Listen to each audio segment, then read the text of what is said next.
अब आपको सीधा दिल्ली मुख्यालय लिए चलते हैं, जहां आप बीजेपी के नए राष्ट्रीय अध्यक्ष संबोधन कर रहे हैं। क्या कुछ कह रहे हैं, सुनिए। इसको आपने बढ़ाया और अभी बहुत बड़ी बात हम लोग सब लोगों ने देखा, जिस कोरोना कालखंड में एक एक व्यक्ति अपने घर के अंदर महफूज हो रहा था, उस समय सेवा के उस परंपरा को, सेवा की संस्कृति को आपने जिस प्रकार से समाज में भाजपा कार्यकर्ताओं से आह्वान किया कि आप जाइए, आगे बढ़िए और सेवा के भाव से इस देश में कोरोना कालखंड में लोगों की सेवा कीजिए। पूरा संगठन आपके साथ खड़ा रहा। माननीय प्रधानमंत्री जी का जो निर्देश था उसको आपने जिस तरीके से लागू किया वो हम सब कार्यकर्ताओं के लिए अनुकरणीय हुआ। और मैं इसलिए उस समय को याद करता हूं कि जब विपक्ष के लोग घर में दुबके थे और भाजपा कार्यकर्ता हर काल कोरोना के पीड़ितों की सेवा में लगा था, वो कहीं ना कहीं माननीय प्रधानमंत्री जी का यशस्वी नेतृत्व था, आपका मार्गदर्शन था, तभी हम उस कालखंड से, उस आपदा से निकलकर बाहर आ पाए। मैं आज इस अवसर पर पार्टी के अपने पूर्व के सभी राष्ट्रीय अध्यक्ष को स्मरण भी करता हूं और हमारे कई राष्ट्रीय अध्यक्ष जो यहाँ पर बैठे हैं, मैं उनका भी अभिवादन करता हूं। मैं देखा हूं 2006 में मैं पहली बार जब विधायक बना, उस कालखंड से लेकर किस प्रकार माननीय हमारे पूर्व के राष्ट्रीय अध्यक्ष राजनाथ सिंह जी ने पार्टी के कामों को हमेशा हर कार्यकर्ता से जुड़ने का प्रयास किया। मैंने जब नितिन गडकरी जी को देखा तो मैंने देखा कि किस प्रकार से संगठन के हर मोर्चा और सेल को उन्होंने गढ़ने का काम किया। और मैंने जब गृह मंत्री जी को राष्ट्रीय अध्यक्ष के रूप में देखा तो बूथ तक के कार्यकर्ताओं की चिंता करते हुए मैंने उनको देखा। मैंने उनको इस रूप में देखा कि किस प्रकार से आज पार्टी का जिस स्थान पे हम लोग आज खड़े हैं, कार्यालय कार्यकर्ता के लिए मैं कह सकता हूं तीर्थ स्थान होता है, और जहां से कार्यकर्ता अपनी ताकत पाता है, उस कार्यालय को भी आपने किस प्रकार से पूरे देश में एक निर्माण करने की योजना बनाई। और आज हर बूथ का कार्यकर्ता अपने आप को उस तीर्थ पर जाकर अपने आप को धन्य महसूस करता है। मैं आज अपने पूर्व के सभी राष्ट्रीय अध्यक्षों को इस अवसर पे बहुत बहुत अभिनंदन करता हूं और साथ ही साथ उन सब को स्मरण करते हुए उनका आभार व्यक्त करता हूं कि उन्होंने पार्टी को इस मुकाम तक पहुंचाने में बहुत बड़ा योगदान दिया है। मैं आज नमन करता हूं उन लाखों कार्यकर्ताओं को जिन्होंने पार्टी का संगठन, राष्ट्रवाद के विचार और भारत माता की मान बढ़ाने के लिए अपना जीवन न्यौछावर किया। आज उनकी तपस्या और त्याग ही है का परिणाम है कि आज पार्टी इस ऊंचाई तक पहुंच पाई है। मैं उस भूमि से आता हूं जहां महात्मा बुद्ध, महावीर, चाणक्य, सम्राट अशोक, आर्यभट्ट, गुरु गोविंद सिंह, जेपी, राजेंद्र बाबू और जननायक कर्पूरी ठाकुर की वो भूमि को भी मैं नमन करता हूं। उस पाटलिपुत्रा की भूमि को भी नमन करता हूं। साथ ही साथ इस अवसर पे मैं अपने माता और पिता को भी निश्चित रूप से स्मरण करते हुए उनको नमन करता हूं, क्योंकि कहीं ना कहीं आज मेरे व्यक्तित्व में किसी एक शख्सियत का मैं मानता हूं तो निश्चित रूप से मेरे माता पिता का संस्कार, पार्टी का विचार और कहीं ना कहीं मेरे बड़ों का मार्गदर्शन मुझे यहाँ तक पहुँचाया है और मेरे कार्यकर्ताओं का स्नेह मुझे यहाँ पर पहुँचाया है।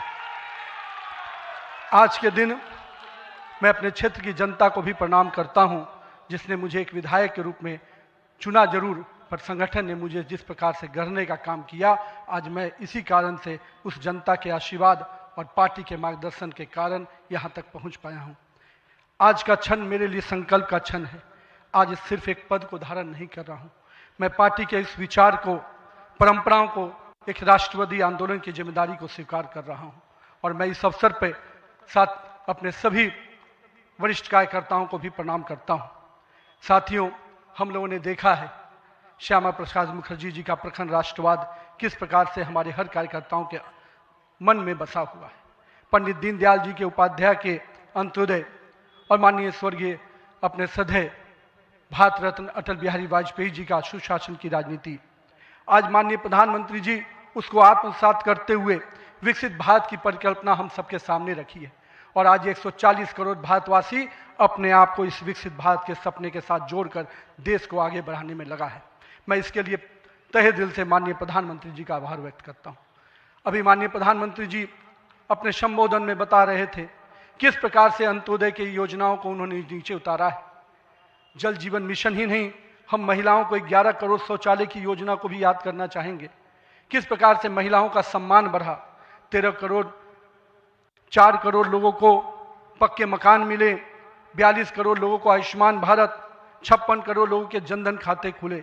मुझे आज भी याद है जब जनधन खाता खोलाने की बात हो रही थी तो कई लोग देश में, जब हम भाजपा के लोग इसको आगे बढ़ा रहे थे तो लोग हमारा मजाक उड़ा रहे थे। पर मैं आज भी मानता हूं गरीब के खाते में अगर 1 रुपया दिल्ली से चलता है तो 1 रुपया अगर गरीब के खाते में पहुंच पाता है तो ये कहीं ना कहीं उस जनधन खाते का वरदान के रूप में मैं देखता हूं। मैं आज के दिन माननीय प्रधानमंत्री जी के इस सब के साथ और सबके विकास के इस नारे को फलीभूत होता देख रहा हूं।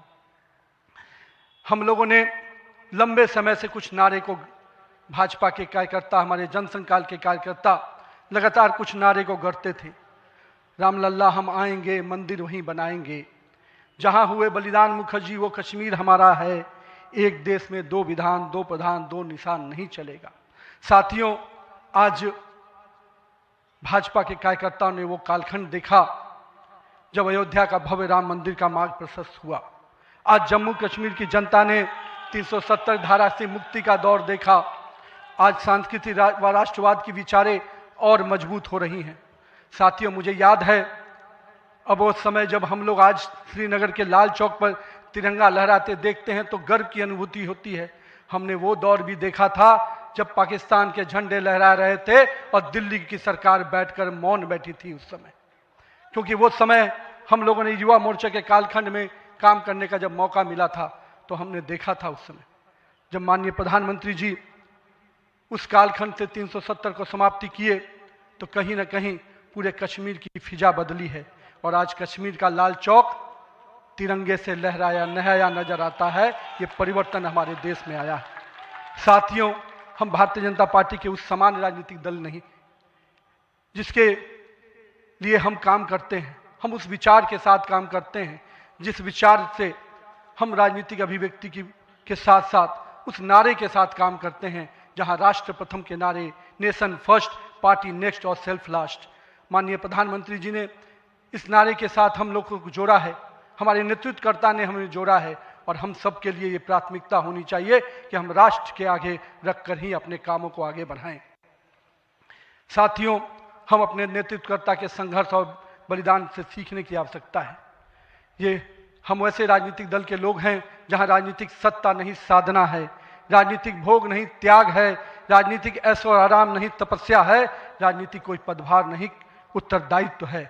तो आइए हम सब कार्यकर्ता इस संकल्प के साथ अपने नेतृत्वकर्ता के इस परिश्रम और पुरुषार्थ के साथ अपने आप को जोड़े। मेरे प्रिय कार्यकर्ता साथियों, यदि भाजपा आज विश्व की सबसे बड़ी राजनीतिक दल बनी है तो इसका मुख्य कारण हमारा प्रेरणादायी नेतृत्व है, हमारा विचारधारा है और हमारे लाखों कार्यकर्ताओं का मेहनत है। वो कार्यकर्ता जो बिना फोकस में आए अनवरत काम करता है, वो कार्यकर्ता जो कठिन से कठिन परिस्थिति में भी भारत का ध्वज झुकने नहीं देता है, वो कार्यकर्ता जो सीना ठोक के कहता है तेरा वैभव अमर रहे माँ, हम दिन 4 रहे न रहे। आइए इस भारत की कल्पना को जो माननीय प्रधानमंत्री नरेंद्र मोदी के नेतृत्व में लगातार हम आगे बढ़ रहे हैं, आज हम भी उस परिकल्पना के साथ अपने आप को जोड़ें। हमारे नेताओं कार्यकर्ताओं का परिश्रम ही है जो आज हम यहाँ तक पहुँचे हैं, लेकिन वर्तमान पीढ़ी को भी अपने हिस्से का त्याग, तपस्या और पुरुषार्थ करना होगा, क्योंकि विकसित भारत के अगर संकल्प को सिद्धि तक पहुंचाना है, एक ऐसा भारत जहां समृद्धि भी हो, सशक्त भी हो, समरस भी हो, आत्मनिर्भर भी हो, तो हमारे कालखंड के कार्यकर्ताओं को भी अपने हिस्से का पुरुषार्थ, त्याग और तपस्या करना पड़ेगा। साथियों, हमारे प्रधानमंत्री जी ने हमेशा अलग अलग समूहों की बात की। अमृतकाल के लिए 4 समूहों की जो बात की उसमें युवा, महिला, किसान और गरीब है। हमें अब इन नई पहचानों के साथ आगे बढ़ना है, तभी हम आधुनिक, प्रगतिशील और विकसित भारत की कल्पना को साकार कर पाएंगे। आज 15 अगस्त 2024 के दिन जब माननीय प्रधानमंत्री जी ने आज भी उसकी चर्चा की और 15 अगस्त 2024 को जब लाल किले की प्राचीर से माननीय प्रधानमंत्री जी ने युवाओं को सार्वजनिक जीवन में आने का आह्वान किया, तो मैं देश के युवाओं से कहना चाहूँगा, राजनीति से दूरी समाधान नहीं, सक्रिय भागीदारी ही समाधान है। आइए एक सकारात्मक राजनीति के लिए युवाओं को आगे आने की आवश्यकता है। लेकिन साथ ही साथ मैं युवा साथियों से कहूँगा, मेरे भाइयों, राजनीति शॉर्टकट नहीं है।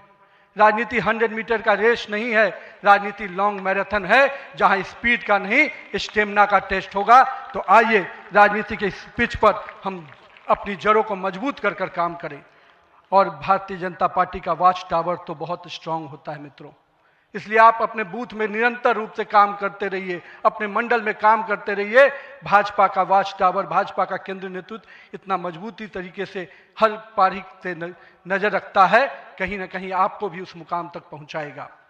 साथियों, आज जब भारतीय जनता पार्टी के कार्यकर्ता माननीय प्रधानमंत्री जी अभी हम सबको बता रहे थे कि किस प्रकार से पंचायत से पार्लियामेंट तक का सफर के लिए हर एक कार्यकर्ता लगे, हम आज इस अवसर पर जहां केरल, महाराष्ट्र, गोवा और अरुणाचल प्रदेश के स्थानीय निकायों में हुई शानदार जीत के लिए अपने सभी कार्यकर्ताओं को और उस क्षेत्र की जनता का भी आभार व्यक्त करते हैं। लेकिन मित्रों, अगर पंचायत से पार्लियामेंट का सफर तय करना है और लगातार हर जगह पर भारतीय जनता पार्टी का परचम लहराना है, तो हमको अपने समय के लिए पूरा मेहनत और परिश्रम की पराकाष्ठा करनी होगी। चूंकि अगर 2047 का विकसित भारत बनाना है, तो हमको भी अपने पूरे मेहनत और परिश्रम के साथ उसमें जुड़ना होगा। साथियों, हाल में हमने देखा किस प्रकार से तमिलनाडु के एक पहाड़ी के पवित्र कार्तिकेय दीपम को रोकने का प्रयास विपक्षी दलों के द्वारा किया गया। यह नहीं है किसी रोकने के लिए विपक्ष के लोगों ने साजिश नहीं की। हमें याद है, हम लोग अभी हाल में देख रहे थे किस प्रकार से न्यायाधीश के विरुद्ध भी महाभियोग लाने का प्रयास किया गया। आज हम जब सोमनाथ की बात करते हैं और स्वाभिमान पर्व मनाने की प्रयास करते हैं, तो विपक्षी दलों के लोगों को तकलीफ होती है। हमारा मानना है कि इस तरह की परंपराओं को रोकने वाली ताकतों को परास्त करने की आवश्यकता है। राम सेतु के अस्तित्व को नकारने वाले, कार्तिकेय दीपम का विरोध करने वाली ताकतों को भारत की राजनीति में अब कोई स्थान नहीं मिल सकता, ऐसा हमें प्रयास करना है। साथियों, अगले कुछ महीने में तमिलनाडु, असम, बंगाल, केरल और पुडुचेरी में चुनाव होने जा रहा है और वहां की डेमोग्राफी की पूरी चर्चा हो रही है। किस प्रकार से बदले हुए डेमोग्राफी में वहां चीजें बदल रही हैं और हमारे लिए अपने आप में एक चुनौती है। लेकिन हम पूरी तरह से आश्वस्त हैं कि भाजपा का कार्यकर्ता अपने संघर्ष और परिश्रम के बल पर इन 5 राज्यों में सशक्त भाजपा का नेतृत्व प्रदान करने जाएगा। और हम हमेशा विश्वास करते हैं कि हमें अपनी आस्थाओं के केंद्र के लिए और सनातन परंपराओं को केंद्र को बचाने की लड़ाई अगर लड़नी है, तो निश्चित रूप से अपने देश को सुरक्षित रखने की लड़ाई लड़नी है, तो इन 5 राज्यों में हमें एक मजबूत ताकत बन के आना है। आज हमारे राष्ट्र की चेतना का उद्घोष का समय, वंदे मातरम का 150वीं वर्षगांठ मना रहे हैं। वंदे मातरम का स्मरण आते ही मन में ऊर्जा और उत्साह बढ़ जाता है। हमें पूरा ध्यान में है कि एक एक व्यक्ति जब वंदे मातरम का जय घोष करता है, तो उसके अंदर से जो ऊर्जा आती है, वही ऊर्जा इस देश को आगे बढ़ाने में काम आती है।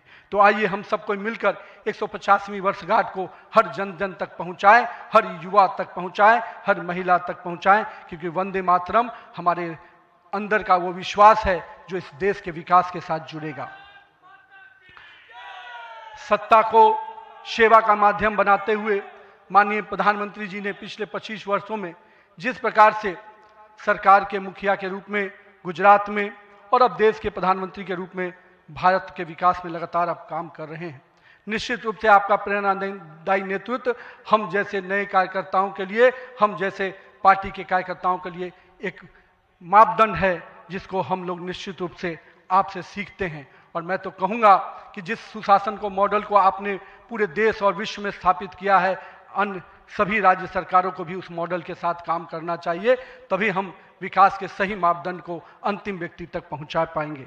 आइए हम सब मिलकर विकसित भारत के संकल्प को पूरा करने की भागीदारी सुनिश्चित करें। एक शक्तिशाली गतिमान संगठन के साथ राष्ट्र निर्माण की इस यात्रा को नई ऊंचाइयों तक लेके चले। भारत माता की जय। वंदे मातरम।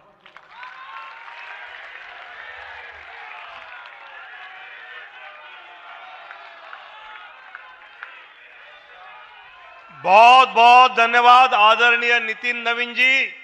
आपके प्रेरणादायी शब्दों से पूरे देश का भारतीय जनता पार्टी का कार्यकर्ता आपके शब्दों पे चलेगा, ये मुझे विश्वास है।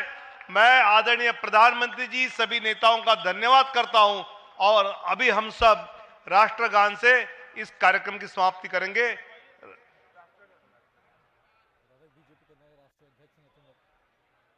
अधिनायक जय हे भारत भाग्य विधाता। पंजाब सिंध गुजरात मराठा द्राविड उत्कल बंगा।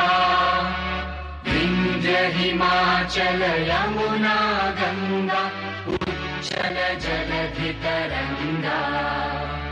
तव शुभ नामे जागे तव शुभ आशीष मांगे।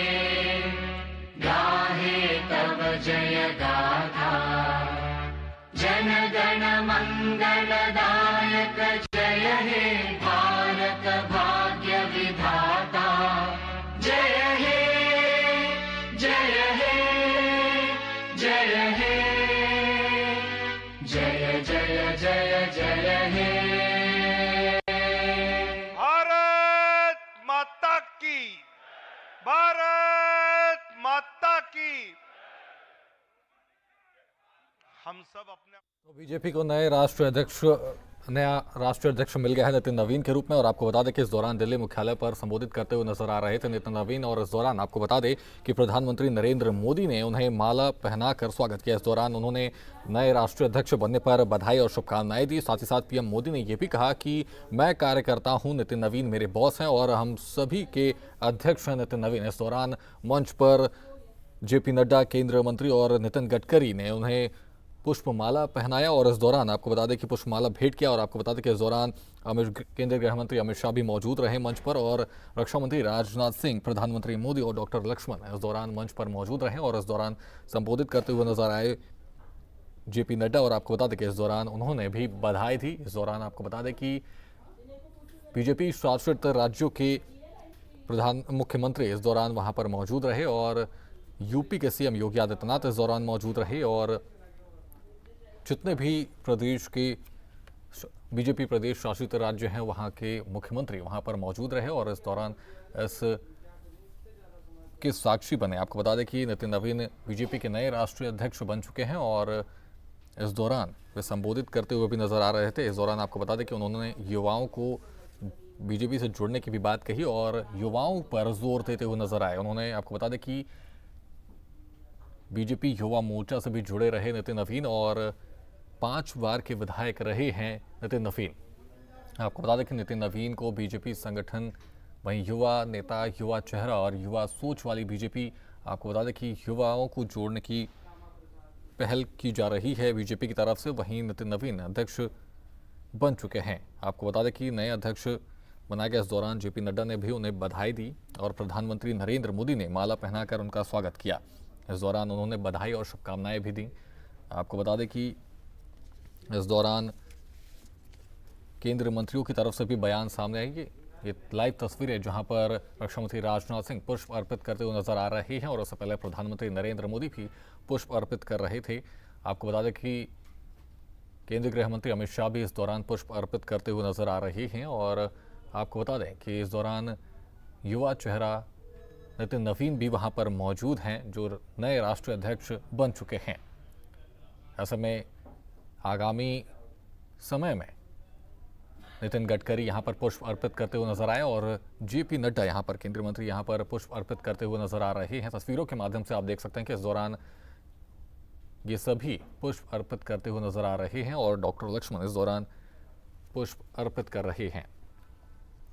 आपको बता दें कि इस दौरान कार्यकर्ताओं में भारी उत्साह देखने को मिला और नए अध्यक्ष बनने के बाद कार्यकर्ताओं में काफ़ी उत्साह देखने को मिला। इस दौरान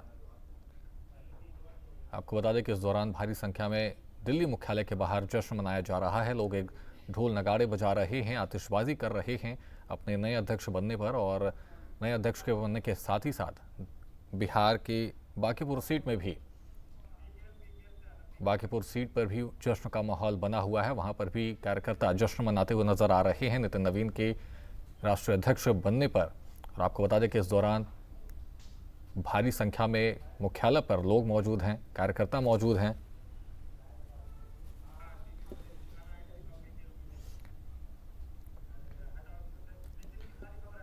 आपको बता दें कि प्रधानमंत्री नरेंद्र मोदी ने इस दौरान उनको शुभकामनाएं दी।